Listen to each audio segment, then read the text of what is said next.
अब ज़रा कल की मुखालिफ टीम की बात कर लेते हैं। इंग्लिश टीम के पास बेहतरीन बैट्समैन मौजूद हैं। उन्होंने काफ़ी क्रिकेट भी खेली है। अगर आप देखें तो इनके हर प्लेयर ने 18-19 मैचेस खेले हैं। There are some top performers there as well, ख़ासतौर पे थॉमस रू जिन्होंने 49.3 की एवरेज से 13 मैचेस में 444 रन किए हैं। फिर बेन डॉकिंस हैं जिन्होंने 37 की एवरेज से 679 रन स्कोर किए हैं। 18 मैचेस उन्होंने खेले हैं। Then there is Farhan Ahmed as well जिन्होंने 19 मैचेस खेले हैं। फिर आइज़िक मोहम्मद हैं जिन्होंने 34 की एवरेज से 487 रन स्कोर किए हैं। Isaac Mohammed is one player along with Thomas Rew जिन्होंने सेंचुरी स्कोर की है। सो देयर आर प्लेयर्स जो कि लंबी इनिंग्स खेल सकते हैं। राशिद भाई, अच्छा मुकाबला होगा ये इंग्लिश बैटिंग लाइनअप और पाकिस्तानी बॉलिंग लाइनअप के दरमियान। जी, बिल्कुल, इनकी बॉलिंग देखनी पड़ेगी क्योंकि हमने बॉलिंग देखी भी नहीं है, टीवी में मैचेस नहीं है, तो हमें अपनी स्ट्रेंथ का इल्म है कि हमारी फास्ट बॉलिंग तगड़ी तगड़ी है। जी। ज़िम्बाब्वे का तो नहीं पता पिचेस कैसी होंगी, मतलब तेज़ बॉलर को कितनी हेल्प करेगी, लेकिन नामीबिया में शायद साउथ अफ्रीकन टाइप की पिचेस हों तो वहाँ पे कर सकती है।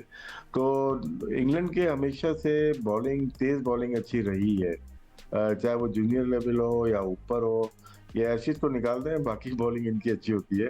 तो बहुत डिपेंड करता है कि स्विंग को हम लोग किस तरह से खेलते हैं। अगर वो उनको पता है कि बॉल आगे से स्विंग करना है। अब ये मैच बहुत टफ होगा क्योंकि हम बहुत इंडिया के अलावा जो टीम्स हम खेले हैं वो बहुत स्ट्रांग नहीं थी। इवन बांग्लादेश की टीम देखें या श्रीलंका की, अच्छी टीम जरूर थी, लेकिन वैसी टीम इंग्लैंड की बहुत ऑर्गेनाइज टीम होती है और वर्ल्ड कप है। और ये प्लेयर्स तो खेले होंगे, स्ट्रेटेजी बनाई होगी हमारी कोचिंग स्टाफ ने, लेकिन मैं ये देखना चाहता हूँ बॉलिंग इंग्लैंड की कैसी है। बैटिंग तो उनकी नो डाउट अच्छी होती है, लेकिन बॉलिंग का मुकाबला हमारी बैटिंग का है क्योंकि दो ओपनर ने दोनों ही ने रन किए हुए हैं। उनका टारगेट होगा उनकी बॉलिंग का कि समीर हो गए और उस्मान हो गए, उनको जल्दी आउट करना है। जी, उनको आउट करेगा। बाकी रन किए हैं लेकिन बहुत ज्यादा फरहान ने नहीं किए हुए, या जैफा है या हुसैन है, बहुत सारे प्लेयर्स हैं, बहुत ज्यादा रन नहीं है उनके। दोनों के ऊपर टारगेट इंग्लैंड के बॉलिंग का, फास्ट बॉलर हो या स्पिनर हो, टारगेट उनका यही होगा। मेरे ख्याल से इंग्लैंड की टीम अच्छी होगी, इस टूर्नामेंट में अच्छा करेगी वो। ज़िम्बाब्वे की कंडीशंस अपने ज़्यादा वाकिफ ना भी हों सिको भाई, तो वहाँ पर बारिशें बहुत ज़्यादा हो रही हैं आजकल। तो कंडीशंस अमूमन जब बारिशें हो रही होती हैं तो लाइवली होती हैं, ख़ासतौर पे early on in the day pacers को स्विंग भी मिल रहा होता है। English bowlers no matter what level we talk about, उनको एक नेचुरल पेस और नेचुरल स्विंग मिलता है। अगर हम थोड़े से स्टार्ट्स देख लें बॉलर्स के, तो फरहान अहमद हैं जिन्होंने 22 मैचेस में 28 विकेटें ली हुई हैं at an average of 28.92। Then we have Alex Green जिन्होंने 11 मैचेस में 11 विकेट्स ली हुई हैं, an average of 37. Then we have other bowlers as well, जिसमें Caleb Falconer मौजूद हैं, he's an all-rounder। साथ साथ एलेक्स फ्रेंच हैं जिन्होंने 5 मैचेस में 12 विकेटें ली हुई हैं, an average of 18.66। So they do have bowling lineup and they've taken wickets as well, और कंडीशंस को भी सही एक्सप्लॉइट करेंगे ये।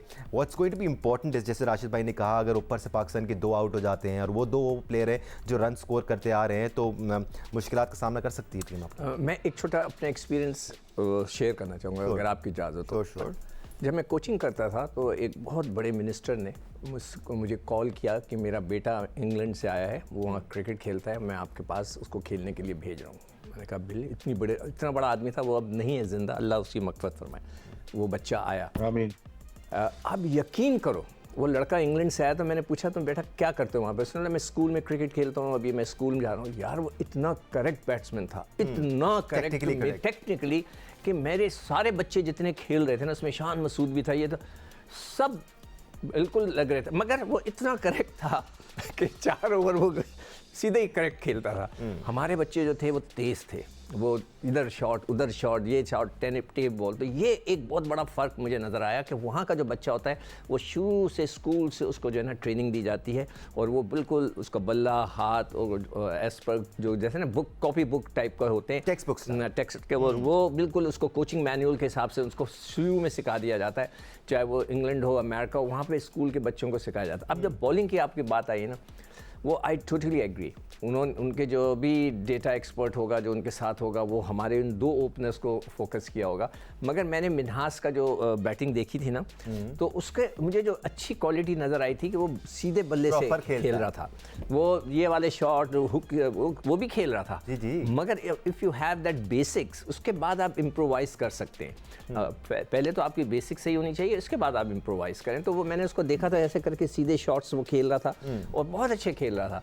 तो अब देखना ये कि कल मैं ज़रूर देखूंगा मैच कि वो किस तरह उस मिन्हास को जो है वो हैंडल करते हैं, और that will be very interesting. Ahmed, चूँकि हम इंग्लिश टीम की बॉलिंग लाइनअप की बात कर रहे हैं, कुछ स्टैट्स भी हमने आपके साथ शेयर किए। अगर शुरू में अर्ली ऑन मूवमेंट मिलता है और पाकिस्तान उस्मान खान की जगह अगर हमजा ज़हूर को ऊपर भेजे, जिस तरह हमने एशिया कप के फाइनल में देखा था, that can be good for Pakistan as well कि आप उस्मान खान को थोड़ा सा सेव कर लें, ऊपर से हमजा ज़हूर आकर तेज़ खेलने की कोशिश करें, उनके बॉलर्स के प्लान को अपसेट करें। Is that a possibility for team Pakistan? देखिए, वो तो जब आप कंडीशन के अंदर होते हैं बेसिकली, तब आपको पता लगता है कि अब यार इस कंडीशन में क्या किया जा सकता है इस पर्टिकुलर ऑपोजिशन के खिलाफ, जब आप प्लान बनाते हैं। और इसमें कभी कभार ये चीजें चल जाती हैं, कभी कभार ये उल्टा आप इसमें गिर जाते हैं। मेरा मानना ये है कि आपके जो बेस्ट प्लेयर होते हैं ना, उन्हीं को चैलेंजेस लेने चाहिए, इसी वजह से तो वो बेस्ट होते हैं। हम बाबर आजम से क्या एक्सपेक्ट करते हैं कि यार बाबर आजम जो है वो मुश्किल काम करें, आके 11 की एवरेज करें, 10 की एवरेज करें, क्योंकि सिंगल तो जो है ना दानिश भी ले लेगा। इसी तरह यहाँ अंडर 19 में भी जो ज्यादा स्किल सेट पोजेस करता है प्लेयर, उसको ही कोशिश करनी चाहिए। हाँ, लेकिन प्रैक्टिसेस क्या होनी चाहिए, क्योंकि जिस तरह बड़ी देर से पता था कि जिम्बाब्वे में है टूर्नामेंट और वहां पे बॉल हिलता है, तो यहाँ पे ऑफ कोर्स सरफराज ने वो प्रैक्टिसेस कराई होंगी, वो माइंडसेट बनवाया होगा कि अर्ली ऑन अगर हम टॉस हारते हैं तो हमें छोड़ना पड़ सकता है, 10 ओवर पहले हम ऐसे खेलेंगे। उस हिसाब से यहाँ प्रैक्टिसेस सुबह सुबह, क्योंकि यहाँ भी सर्दियां थी, करके गए होंगे। होपफुली ये सारी चीजें करके गए होंगे। देखिए, आप अपना प्रोसेस पूरा रखते हैं, आप जब अपना प्रोसेस पूरा करते हैं, एक चीज को आप जो है ना मसल मेमोरी बना लेते हैं, दिमाग में डाल लेते हैं कि ये कंडीशंस हमें मिलेंगी, ऑटोमेटिकली आपकी बॉडी रिएक्ट करती है। लेकिन अगर आप उस पर काम करके नहीं गए, फॉर एग्जाम्पल कहीं ड्यूब पड़ रही है और आपके कोच ने आपको घिले बॉल से यॉर्कर मारना या बॉलिंग करना की प्रैक्टिस कराई नहीं सीरीज से पहले, 4-6 दफा आपने की नहीं, तो डायरेक्ट जब आप मैच के अंदर करेंगे तो आपको मार पड़ेगी, वहां पे आपने की नहीं होगी।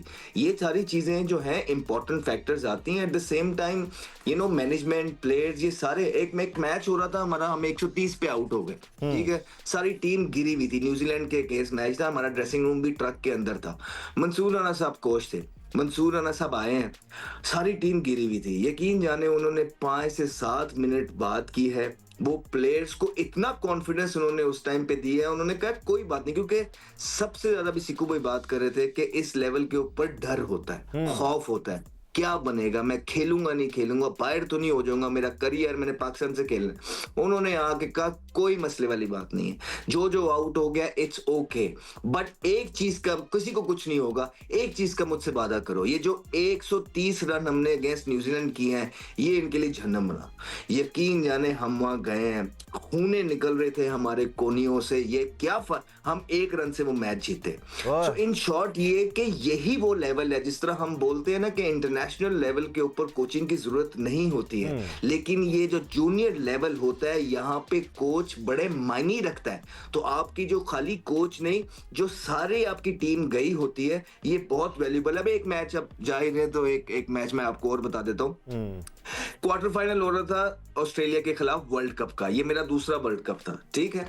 वहां पे मैं नाम लिए बगैर बात करता हूँ, विद ड्यू रिस्पेक्ट, जो हमारी मैनेजमेंट के मैनेजर थे, जिनका क्रिकेट की इनफील्ड से कोई ताल्लुक नहीं था, मैंने वहां पे एक शॉट, क्योंकि आई वाज प्लेइंग ऑन 23 और 24 पे, अच्छा खेल रहा था नई बॉल पे, राइट, ऑस्ट्रेलिया से मैच था, तो एक बॉल में बीट हो गया या बच गया ना मैं, तो बाहर से एकदम चीखने की आवाज आती है ड्रेसिंग रूम से, ओए क्या, तो मैं घबरा गया, राइट। 2 बॉलों बाद मेरे ज़हन में वही चल रहा था, मैं आउट होके बाहर आ गया।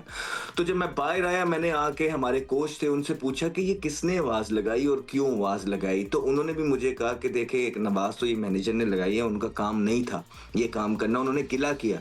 लेकिन हुआ क्या, उन्होंने तो वो अपने प्रेशर में आके, अपने डिप्रेशन में आके उन्होंने आवाज लगा दी, अपने इमोशंस को बाहर निकाल दिया। लेकिन मैं छोटा था, मैं इतना मेंटली स्ट्रांग नहीं था कि उस आवाज को कोप कर पाऊंगी, वो मेरे तक पहुंची और वो मुझे अंडर प्रेशर करके आउट। तो ये छोटी छोटी चीजें इतना मैटर करती हैं, एक एक अल्फाज इस जूनियर लेवल के ऊपर जो है ना किसी मकसद के तहत। इसलिए बड़ी अच्छी बात की है man management, choice of words. कितने आप पढ़े लिखे, इस तरह आप बात कर रहे हैं कि वो जो याशिर भाई कह रहे थे कि जो कोच हैं शाहिद असलम साहब, वो बड़े डिबेटर हैं और उनके चॉइस ऑफ वर्ड्स अच्छे हैं। हाँ बिल्कुल ठीक बात कर रहे हैं कि उनके जो चॉइस ऑफ वर्ड्स हैं या जो बात करने का तरीका है, उनके पास बड़ा एक्सपीरियंस है।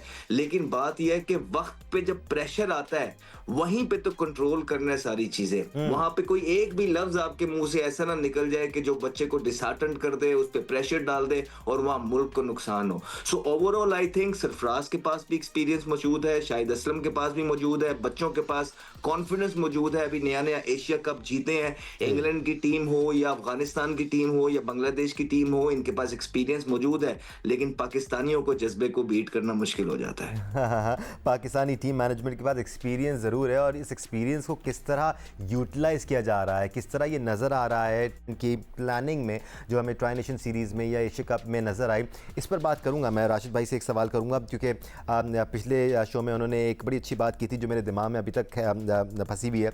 Will take a break.